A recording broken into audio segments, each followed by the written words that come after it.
केरला की हिस्ट्री में ऐसा पहली बार था जब 6 डेड बॉडीज को उनकी कब्रों से बाहर निकाला जा रहा था।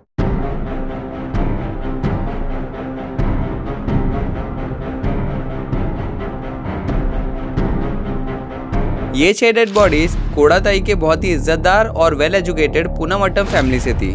बताया ये जा रहा था कि ये एक नेचुरल डेथ्स नहीं बल्कि प्री प्लान मर्डर है जो कि साल 2002 से 2016 के बीच किए गए थे।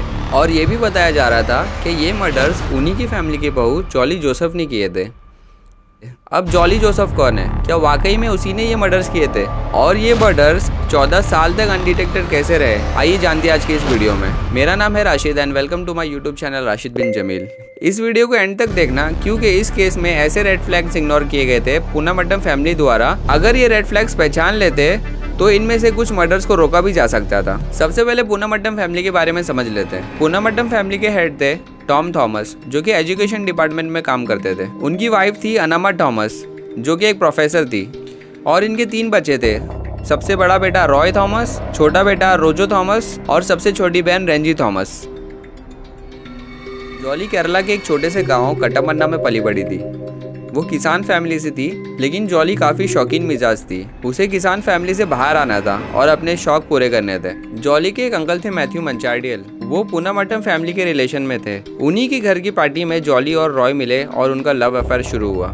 रॉय ने अपनी फैमिली को कन्विंस किया कि वो जॉली को लेकर काफ़ी सीरियस है और वो उससे शादी करना चाहता है। लेकिन टॉम थॉमस जो कि रॉय के फादर थे उन्हें ये रिश्ता बिल्कुल भी मंजूर नहीं था क्योंकि जॉली उन्हीं की फैमिली के दूर के रिलेशन में रखती थी। साल था 1997 जब जॉली और रॉय की शादी हो जाती है। रॉय ने अपनी फैमिली को ये बोल के कन्विंस कर लिया था कि जॉली वेल एजुकेटेड है और उसने पोस्ट ग्रेजुएशन भी किया है। शादी के बाद जॉली ने सभी फैमिली मेंबर्स के दिल में जगह बना ली थी।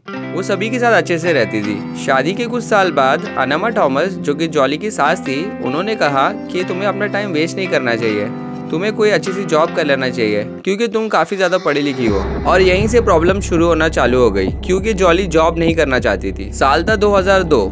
सभी फैमिली मेंबर सुबह नाश्ते के लिए बैठे थे। अनामा थॉमस मॉर्निंग वॉक से घर आती है और एक गिलास पानी पीती है किचन से और फिर सीधा अपने बेडरूम में चले जाती है। रेंजी थॉमस जो कि अनामा की बेटी है वो अनामा के कमरे में जाती है। अनामा बेड पे पैर फैलाए खिड़की को टेक लगाकर बैठी थी। उनका चेहरा लाल पड़ गया था।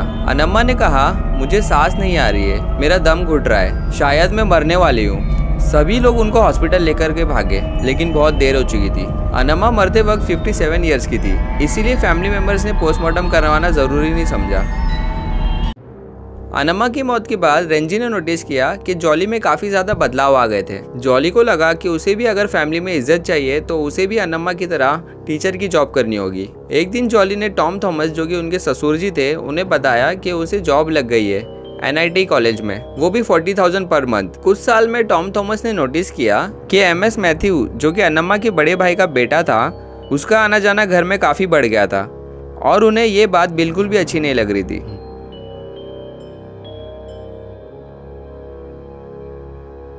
एक शाम टॉम थॉमस ने रोज की तरह अपनी दवाई ली। वो दवाई जॉली ने उनको दी थी। दवाई खाने के कुछ समय बाद ही वो गिर पड़े और तड़पने लगे। जॉली ने उनकी हेल्प नहीं की। काफी देर बाद जॉली ने पड़ोसियों को बुलाया। वो लोग उनको हॉस्पिटल लेके गए लेकिन वो हॉस्पिटल पहुंचने से पहले ही उनकी मौत हो चुकी थी। और टॉम थॉमस का भी पोस्टमार्टम नहीं करवाया गया। उसे एज ए हार्ट अटैक बताकर पोस्टमार्टम रुकवा दिया गया। किसी का ध्यान भी मर्डर की तरफ नहीं गया क्योंकि अनामा और टॉम थॉमस की डेथ में 6 साल का फर्क था। टॉम थॉमस की डेथ के कुछ दिन बाद ही रॉय और जॉली ने उस घर पर अपनी ओनरशिप क्लेम कर दी। रॉय ने बोला टॉम थॉमस ने अपनी सारी प्रॉपर्टी मेरे और जॉली के नाम कर दी है। रेंजी ने विल को जब ध्यान से देखा तो वो बिना स्टैम्प पेपर ना कोई विटनेस की विल थी। ये सुनते ही रॉय और जॉली के चेहरे बदल गए और वो लोग वहाँ से चुपचाप चले गए। कुछ सालों बाद रॉय को बिजनेस में काफी ज्यादा नुकसान होने लग गया था। उसने जॉली और MS मैथ्यू के लव अफेयर के बारे में भी सवाल उठाना शुरू कर दिया था। जॉली ने फिर डिसाइड किया कि रॉय से छुटकारा पाने का टाइम आ गया है।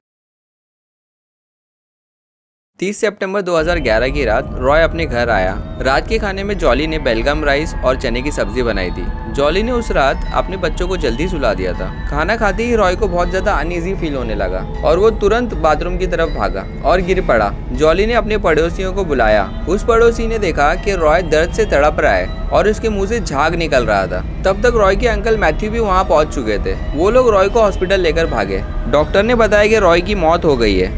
अंकल मैथ्यू ने रॉय की पोस्टमार्टम पे जोर दिया। जॉली ने सबको मना किया कि पोस्टमार्टम ना किया जाए, बोला कि अब तो वो जा चुका है, अब पोस्टमार्टम की क्या जरूरत है। लेकिन अंकल मैथ्यू के बहुत जोर देने के बाद पोस्टमार्टम करवाया गया। जिस डॉक्टर ने रॉय का पोस्टमार्टम किया उसने साफ साफ लिखा था कि रॉय की मौत साइनाइड पॉइजनिंग की वजह से हुई है। जॉली ने ये बोलकर डाल दिया कि रॉय के ऊपर बहुत ज्यादा कर्जा था, इसलिए उसने सुसाइड कर लिया है। साइनाइड एक ऐसा पॉइजन है जो बॉडी में जाते ही असर करने लगता है। बॉडी में अगर ऑक्सीजन मौजूद भी हो तब भी हमारी बॉडी के टिश्यूज उसे इस्तेमाल नहीं कर सकते, जिसकी वजह से डेथ हो जाती है और ऐसा लगता है कि ये मौत हार्ट अटैक की वजह से हुई है। हैरानी की बात यह है, जब पुलिस को पता चला कि रॉय की मौत साइनाइड पॉइजनिंग की वजह से हुई है तब भी उन्होंने ये केस क्यों क्लोज कर दिया। रॉय के मरने के 1 साल बाद ही जॉली ने उस घर पे ओनरशिप क्लेम कर ली और नए डॉक्यूमेंट्स लेकर आई जो कि पहले मिसिंग थे। उसमें ये लिखा था कि टॉम थॉमस ने अपनी सारी प्रॉपर्टी जॉली जोसेफ के नाम कर दी है। रेंजी और रोजो ने फैमिली के बड़े लोगों को बुलाया और कहा कि जॉली झूठे डॉक्यूमेंट्स दिखाकर प्रॉपर्टी अपने नाम करना चाहती है और उन लोगों ने वो ओनरशिप ट्रांसफ़र कैंसिल कर दी। रेंजी और रोजो चाहते तो जॉली को जेल भेज सकते थे, लेकिन उन्होंने ऐसा नहीं किया क्योंकि जॉली के 2 बच्चे भी थे और उसे माफ़ कर दिया। अंकल मैथ्यू को जॉली के काफ़ी ज़्यादा राज पता चल गए थे। वो भी जॉली और एबेस मैथ्यू के रिलेशन को लेकर खुश नहीं थे। फिर भी अंकल मैथ्यू ने जॉली से रिलेशन बनाए रखा। एक रात रेंजी को जॉली का कॉल आता है और वो बताती है कि अंकल मैथ्यू अभी इस दुनिया में नहीं रहे और इस बार भी पोस्टमार्टम नहीं करवाया गया। अब सवाल ये है कि जब अंकल मैथ्यू को जॉली के बारे में इतना पता था, उस पर इतना शक था, तब भी उन्होंने उससे रिलेशन क्यों बनाए रखा। अब जॉली अपने फ्यूचर को लेके काफी ज्यादा सीरियस हो गई थी। उसे कोई पैसे वाला हस्बैंड चाहिए था। तब भी उसकी नजर शाजू पर पड़ी। शाजू रॉय का कजन भाई था। उसकी ऑलरेडी एक बीवी थी सिली और उसके 2 बच्चे थे। एक दिन शाजू के घर दावत थी। हंसी खुशी का माहौल चल रहा था। जॉली और उसके बच्चे भी वहाँ मौजूद थे। तभी शाजू की वाइफ सिली अपनी बेटी अल्फाइन को खाना खिलाने की कोशिश कर रही थी। तब उसने नोटिस किया कि अल्फाइन को सांस लेने में प्रॉब्लम हो रही है। अचानक तबीयत काफी ज्यादा बिगड़ गई। सब उसे हॉस्पिटल लेकर भागे, लेकिन अनफॉर्चुनेटली उस 2 साल की बच्ची की डेथ हो गई थी। इसी एक्सीडेंट समझकर किसी ने भी पोस्टमार्टम नहीं करवाया। अल्फाइन के मरने के बाद सिली काफी ज्यादा डिप्रेशन में रहने लगी थी और इसी बात का फायदा उठाकर जॉली उसके साथ करीब हो गई थी। जॉली ने सिली से काफी ज्यादा रिलेशन मजबूत कर लिए थे और वो दोनों एक दूसरे से काफी ज्यादा बातें शेयर करने लगे थे। बात में सिली ने बताया कि वो और शाजू एक और बच्चा प्लान कर रहे हैं और लड़की होने की उम्मीद कर रहे हैं। बस यही बात जॉली को पसंद नहीं आई। एक दिन जॉली ने सिली को मशरूम कैप्सूल दी और उसे खाने के लिए बोला। उसने बोला कि ये सेहत के लिए बहुत अच्छी है और तुम्हें इससे ज्यादा ताकत मिलेगी। उस कैप्सूल को खाते ही सिली को झटके पड़ने लगे और वो पीछे की तरफ गिर गई और हॉस्पिटल पहुंचते ही उसकी डेथ हो गई। शॉकिंग बात यह है कि वहाँ के डॉक्टर्स ने पोस्टमार्टम पे बहुत जोर दिया, लेकिन शाजू जो कि सिली का हस्बैंड था उसने पोस्टमार्टम करवाने से मना कर दिया, ये बोलकर कि हमारे यहाँ ये सब नहीं होता। क्या शाजू भी अपनी बीवी और बच्चों से छुटकारा पाना चाहता था? रेंजी ने सिली के फ्यूनरल पर एक अनयूजुअल चीज नोटिस करी। उसने देखा कि जॉली अंदर से काफी ज्यादा खुश लग रही है। सिली के मौत के 1 साल बाद ही शाजू और जॉली की शादी हो जाती है। अब उसका मकसद पूरा हो गया था। इस शादी से रेंजी को पक्का यकीन हो गया था कि दाल में कुछ काला है। रेंजी ने रोजो से कहा, जो कि उसका भाई था, कि रॉय की पोस्टमार्टम रिपोर्ट लेकर आओ। रॉय की पोस्टमार्टम रिपोर्ट में उसने नोटिस किया कि डेथ का टाइम 11:20 पर है और उसने उस रात जो कुछ भी खाया था वो हजम नहीं हुआ था। मतलब जहर रात के खाने में ही दिया गया था, क्योंकि साइनाइड बॉडी में जाते ही असर करता है। जॉली ने उस वक्त झूठ बोला था कि रॉय ने उस रात खाना ही नहीं खाया था। रेंजी ने पुलिस को अलर्ट किया और उन्हें सारी बातें बता दी। पुलिस ने फिर इन्वेस्टिगेशन शुरू करी।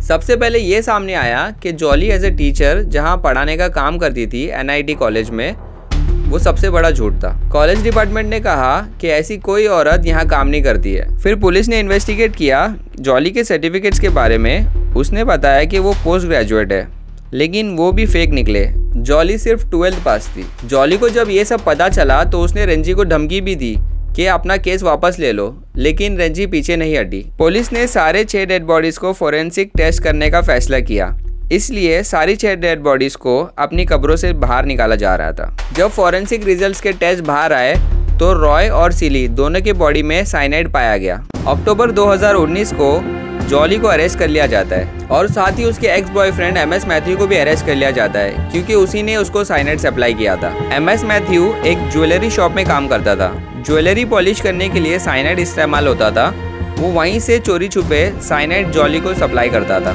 इस केस में सबसे पहला रेड फ्लैग ये था कि जब उनकी फैमिली मेंबर्स को पता चला कि रॉय की ऑटोप्सी में साइनाइड पॉइजनिंग ट्रेस हुआ है, तभी उन्होंने आगे जो मर्डर्स हुए उनको पोस्टमार्टम के लिए क्यों नहीं भेजा। और दूसरी बात यह है कि जब शाजू को जॉली के बारे में पता था कि उसका अफेयर एमएस मैथ्यू से है, तब भी उसने जॉली से शादी क्यों करी। तीसरा और आखिरी इंपॉर्टेंट पॉइंट, रॉय जो कि जॉली का हस्बैंड था, उसे ये कैसा नहीं पता चला कि उसकी बीवी जो कि 40,000 पर मंथ जॉब कर रही है, वो फेक जॉब कर रही है, जो कि 10 साल से वो इसका नाटक कर रही थी। तो उसे इस फेक जॉब का शक कैसे नहीं हुआ, क्योंकि वो भी एक प्रोफेसर ही था। जॉली अब जेल में है और ट्रायल चल रहा है। जब रेंजी ने जॉली से पूछा कि तुमने ये सब क्यों किया, तो उसने ये जवाब दिया कि बस हो गया। जॉली ने आखिर में ये कहा कि तुम जितने चाहे गुनाह कर लो, लेकिन ऊपर वाला सबको माफ कर देता है। इसको लेके आपके क्या ओपिनियंस है, कमेंट सेक्शन में ज़रूर बताना।